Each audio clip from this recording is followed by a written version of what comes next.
अस्सलामु अलैकुम वरहमतुल्लाहि वबरकातुहू।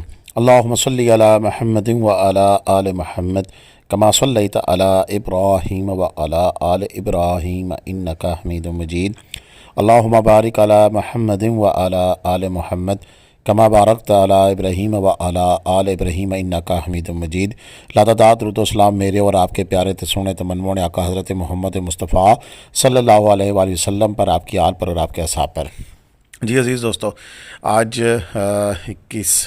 22 अगस्त थी और 22 अगस्त को आज सुबह से एक बड़ा ही पाकिस्तानियों के लिए, पूरे पाकिस्तान के लिए जहाँ भी वो बसते हैं, इवन के हमारे बाहर जो रहते हैं वो भी आज सारा दिन परेशान रहे हैं। और उस परेशानी की जो वजह थी वो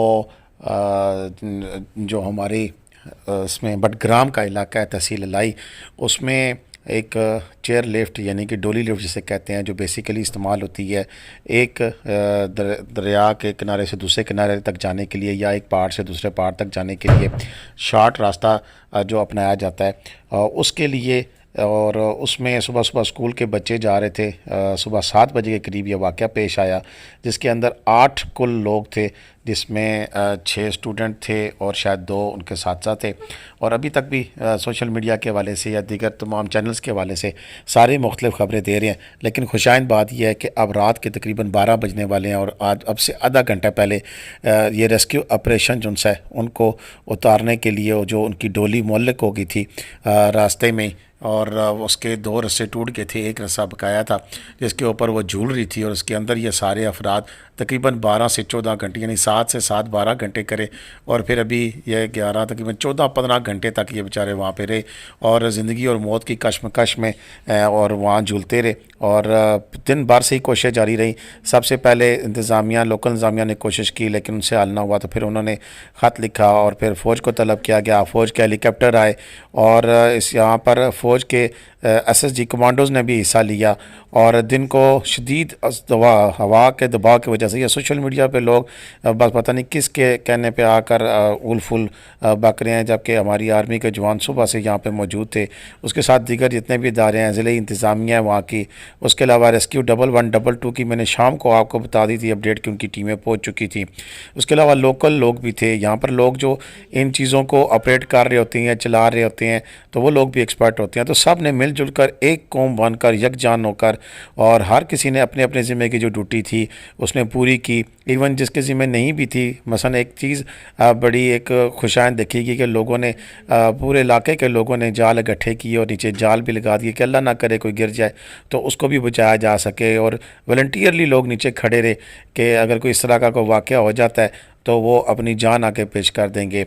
जिसका भी जहाँ तक मुमकिन था उसने एक कौम बनकर इन लोगों की हिफाजत की। और ये वाक़या दुनिया भर के मीडिया में आज छाया रहा है कि जिसके अंदर ये मेरा ख्याल है कि तारीख़ का सबसे मुश्किल तरीन ये रेस्क्यू ऑपरेशन था, जिसके अंदर इंसानी जानों के ज़ाया होने का पूरा अंदेशा मौजूद था। लेकिन मेरे रब का हुक्म था कि सब ने बचना है, तो सब बच गए। इसमें सारों की मेहनत, सारों की एफर्ट जारी रही। दिन को जब ऑपरेशन का आगाज़ हुआ तो लोगों ने बड़ी बातें की कि जी हेलीकॉप्टर आए और चले गए और भाग गए, ऐसा नहीं था।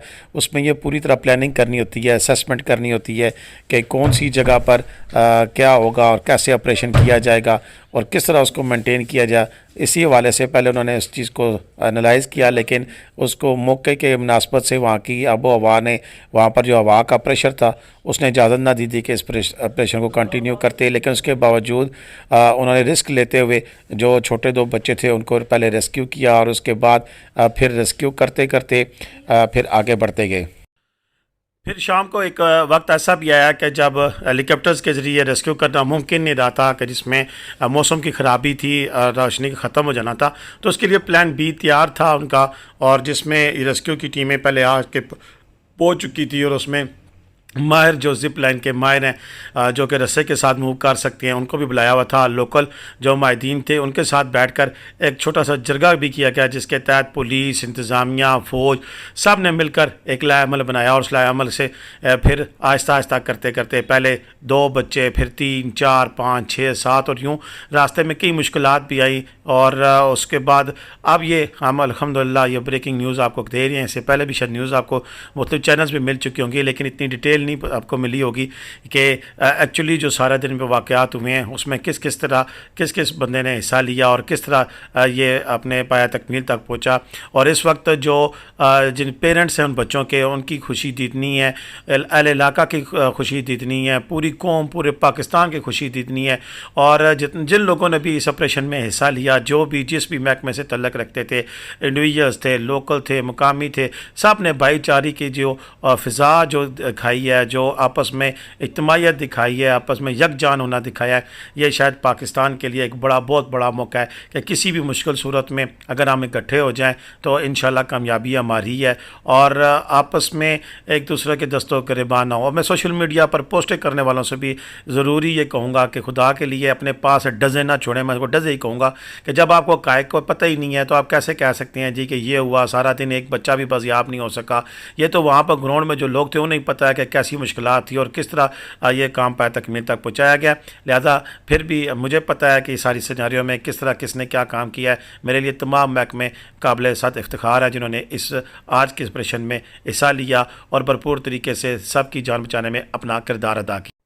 और एक पाकिस्तानी की हैसियत से मुझे अपने इदारों पर भी फ़ख्र है, अपनी आवाम पर भी फ़ख्र है, इस इलाके के लोगों पर भी फ़ख्र है कि जिस तरीके से उन्होंने सबका दुख जो किस चीज़ ज़रूरी नहीं कि जिनके घरों के बच्चे गए थे वो सब ने हर किसी ने इनको अपना बच्चा समझते हुए, अपनी औलाद समझते हुए, अपने भाई समझते हुए उस दुख को बांटा और उस दुख को महसूस करते हुए एक दूसरे का साथ दिया और यूँ शाम को मंजिल पाई, बल्कि रात के इस पैर मंजिल पाई है कि सब लोग जो उनसे इस वक्त खुशी से निडाल हैं कि अल्लाह ताला ने आज एक ऐसा मौका दिया उन्हें इकट्ठा होने का, एक दूसरे के दुख सुख में शरीक होने का कि जिसकी मिसाल शायद नहीं मिलती। हर काम में रब ताला की मसलहत है, इसमें भी अल्लाह ताला की मसलहत है कि उसने हमारे मुल्क के लोगों को आपस में मिल बैठने की, यकजा होने की तौफीक दी। अब सोशल मीडिया के लोगों को भी मैं कहूँगा कि खुदा के लिए अपने पास से तबसरे और ये चीज़ें करनी छोड़ दें।